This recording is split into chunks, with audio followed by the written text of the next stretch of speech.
Hello, magandang araw po sa ating lahat. Nandito muli si Rakiterang Inday at babahagi ko naman sa inyo ang panibagong vlog natin for today. So ngayon ay araw ng Webes. So kailangan natin magpa-check up. Dito kami ngayon sa clinic para titingnan yung paa ng ating bunso kasi mag 1 month na po. Mahigit ang kanyang operation sa kanyang binti. So dito tayo ngayon.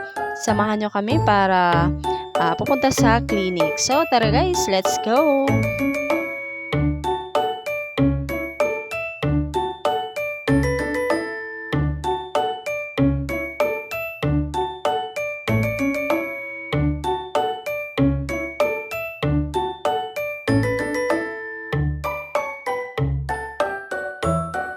Halos mag 4 months na po yung nangyari sa aksidente ng anak ko.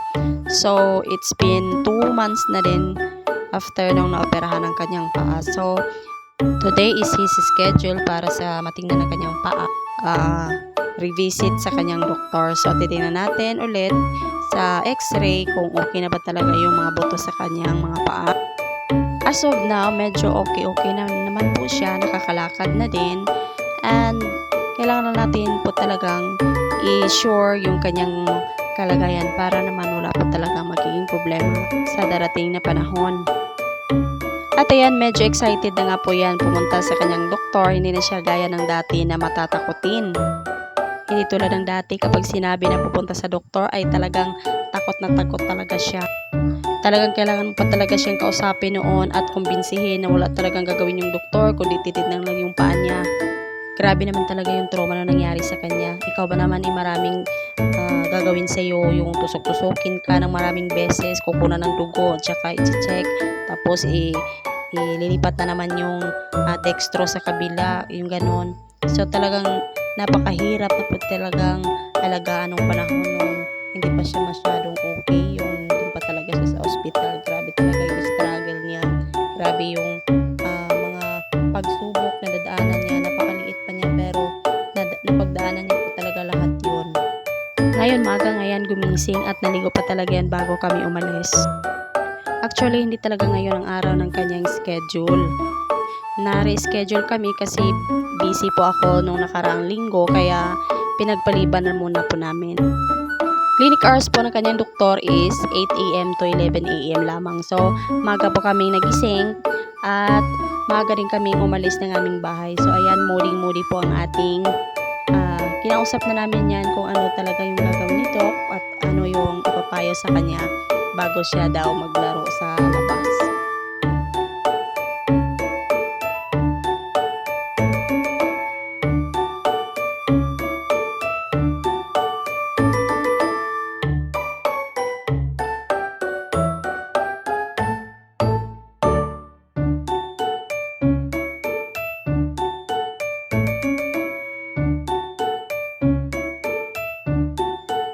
And then finally, after 45 minutes po ng biyahe, ayan, nakatulog po si Bunso. So, namanhid po kanyang binti. So, kailangan muna natin mag-stretch para naman bumalik sa dati, magiging okay yung kanyang kanang binti.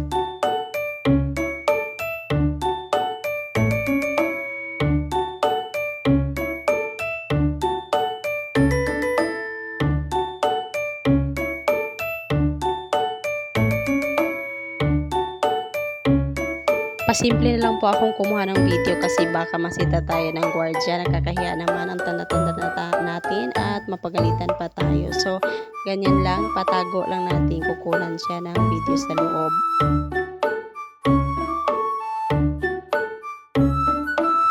At ayan, papasok na nga po pala kami sa clinic. So, ayan, hindi ko inaasahan na talagang mapapansin siya or kahit saan naman kami pumunta sa mall, kahit saan kami mamamasyal, pag natingnan talaga kahit malayo pa yung anak ko, nakikita at napapansin talaga nila yung hiwa sa kanyang ulo kasi tingnan nyo naman, talagang iba yung design ng kanyang ulo ngayon. So, wala po talaga siyang skull, ayan. So, kapag may nagtatanong, syempre, mapapakwento ka na rin sa nangyari sa kanya. So, magbabalik tanaw na naman sa iyo yung mga pangyayaring noong nakalipas na 4 na buwan. Nakakalungkot isipin yung mga ganong bagay, yung mga tanong nila kung bakit, anong nangyari, yung sabihan ka na napabayaan mo yung anak mo, hindi mo nabantayan ng maayos kaya nangyari yon.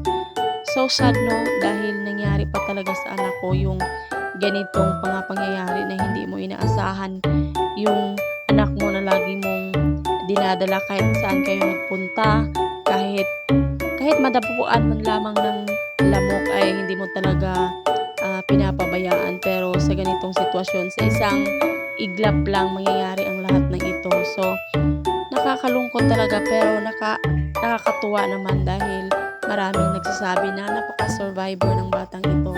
Napaka galing ng kanyang motivation, napaka-strong, yung ganun. At higit sa lahat, sinasabi nila na napakagwapo pa naman talaga pero sayang yung mga ganung pangyayari, no? At super thankful ako sa Lord, kay Jesus Christ, no? Dahil nandyan siya, nakinig sa mga dasal ko, sa mga dasal namin talaga na at pinagbigyan niya po talaga kami sa aming mga panalangin noong pangyayaring yun. Anyways, no, ayan, tapos na po ang kanyang check-up. So, madali lang po talaga. Siningit lang po kami nung sa kanyang secretary dahil tinignan lang naman yung kanyang x-ray. At sabi ng doktor, wala namang problema dahil okay na siya, nakakatayo na, nakakalakad, okay na yung kanyang mga buto. So, kailangan na lang namin ng another operation next year para sa kanyang ulo at sa kanyang binte. So, tatanggalin na yung kanyang stainless na nilagay sa kanyang buto. So, andito kami ngayon sa tindahan ng kanyang tita. So, tawag niya dito is mommy and daddy. So, dito kami para mangumusta lang naman sana pero iba yung napuntahan namin. Ayan, dito kami, pinakain kami ng tanghalian. Akalain mo naman, pina-order pa ako sa Food Panda. So, ayan, naghihintay na kami ng aming order na darating na in 30 minutes. So, kakain na naman ng Mang Inasal, ang aming bunso. Makakakain na naman siya. So, tuwang-tuwa na nga ito at naghihintay na sa kanyang order dahil nagugutom na daw siya.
So that's it for today's video guys. Dahil alam ko gutom na naman kayo nanonood sa amin. Maraming salamat po sa inyong panonood at maraming salamat sa walang sawang pagsuporta sa ating mga video.